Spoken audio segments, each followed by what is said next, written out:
discuss mole. What is mole? It's defined as amount of substance containing as many as particles as there are in 12U of C12 isotope. What does it mean? We know carbon 12 is having atomic mass 12U. So whatever number of particles are there in 12U of C12, same number of particles will be there if we are comparing hydrogen and we want to find out the number of particle hydrogen. For hydrogen the particles will be atom. So how many atoms are present for hydrogen? So hydrogen is having atomic mass 1U.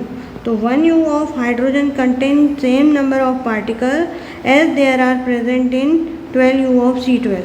कहने का मतलब ये है कि किसी भी element का लें या कंपाउंड का लें, उसके एटॉमिक मास के बराबर या मॉलिक्यूलर मास के बराबर की जो अमाउंट है, क्वांटिटी है, उसमें उतने ही पार्टिकल होंगे जितने कि कार्बन 12 आइसोटोप के 12U में होंगे।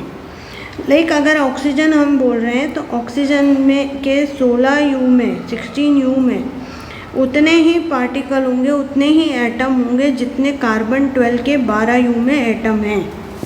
ठीक है। यहाँ अगर मैं O2 की बात करूँ तो O2 का एटॉमिक मास मॉलिक्यूलर मास होगा 32U, दैट इज़ 16 इंटू 2। तो 32U में ऑक्सीजन के 32U जो उसका मॉलिक्यूलर मास है उसमें उतने ही पार्टिकल होंगे जितने कार्बन 12 के 12U में होंगे। अगर मैं कॉपर की बात करूं तो कॉपर के 63.5U में उतने ही एटम होंगे जितने कि हमारे 12U C12 में। तो पार्टिकल जो है वो एटम हो सकते हैं, मॉलिक्यूल हो सकते हैं, आयन हो सकते हैं। आगे हम एक एग्जांपल और देखते हैं। लाइक मैंने बात की ऑक्सीजन, तो मैंने कहा कि 16U में उतने ही पार्टिकल होंगे जितने 12U कार्बन के होंगे। अगर मैं O2 की बात करूं तो यहाँ पर पार्टिकल क्या है? O के लिए एटम्स, तो यहाँ मेरे लिए पार्टिकल्स हैं एटम।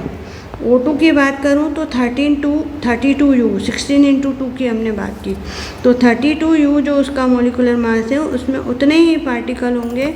अब यहाँ पार्टिकल्स कौन से होंगे? मॉलिक्यूल्स। उतने ही मॉलिक्यूल्स होंगे जितने कि हमारे 12U ऑफ C12 में होंगे। अगर मैं आयन की बात करूँ तो O2 नेगेटिव, अब ये एटॉमिक मास के बराबर होगा जिसमें कि हमारा चार्ज इसलिए लगा है कि 2 इलेक्ट्रॉन उसने एक्सेप्ट किए हैं, वो हम बाद में बात करेंगे आयन में। तो 16U जो इसका है उसमें उतने ही आयन होंगे जितने कि 12U C12 में होते हैं। तो हम देखते हैं कि अवोगाड्रो साहब ने बताया था कि 12U C12 में कितने पार्टिकल्स होंगे? 6.022 इंटू 10⁻23 पार्टिकल्स होंगे। अब ये पार्टिकल्स एटम्स हो सकते हैं, आयन्स हो सकते हैं और मॉलिक्यूल्स हो सकते हैं। तो अगर जैसे ऑक्सीजन की बात की तो इसमें 16U में एटम्स है, इतने एटम्स है 6.022 इंटू 10⁻23। उसी तरह ऑक्सीजन 2 में O2 में अगर हम देखें तो उसके 32U में इतने मॉलिक्यूल्स हैं 6.022 इंटू 10⁻23। अगर मैं आयन की बात करें तो इसके 1 मोल में हम देखेंगे 6.022 इंटू 10⁻23 इसमें आयन्स होंगे। तो कहने की बात यह है कि सिर्फ कि 1 मोल किसके बराबर है? 1 मोल होगा या तो एटॉमिक मास के बराबर, ठीक है, या फिर मॉलिक्यूलर मास के बराबर। तो 1 मोल का जो मास होगा वो या तो एटॉमिक मास के बराबर होगा या मॉलिक्यूलर मास के बराबर होगा। इसलिए 1 मोल का जो मास है वो हमेशा क्या कहलाता है? Molar mass. तो हमारा ऑक्सीजन O के लिए हमारा मोलर मास है 16U और O2 के लिए हमारा मोलर मास है 32U। ऐसे ही हाइड्रोजन के लिए हमारा मोलर मास है 1U और H2 के लिए होगा 1 इंटू 2U, है ना।